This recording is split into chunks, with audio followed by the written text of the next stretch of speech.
টেকনাফে 2 লাখের বেশি ইয়াবা সহ মিয়ানমারের নাগরিক গ্রেফতার। 2,30,000 ইয়াবা বাড়ি সহ মিয়ানমারের এক নাগরিককে গ্রেফতার করেছে বর্ডার গার্ড বাংলাদেশ বিজিবি সদস্যরা। গতকাল শনিবার সন্ধ্যা 7টার দিকে কক্সবাজারের টেকনাফ উপজেলার হিলা ইউনিয়নের জেলেপাড়ার বেরিবাদ এলাকা থেকে তাকে গ্রেফতার করেন। গ্রেফতার আব্দুস শুকুর মিয়ানমারের মংডু টাউনশিপের না ফরার মৃত সালেহ আহমেদের ছেলে।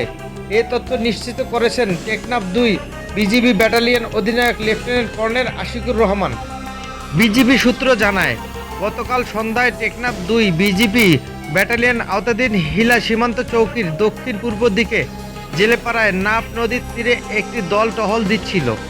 এ সময় বস্তা কাঁধে নিয়ে দুজনকে নাফ নদী দিয়ে সাঁতারে সীমান্ত শূন্যরেখা অতিক্রম করে জেলেপাড়ার দিকে আসতে দেখেন বিজিবি সদস্যরা।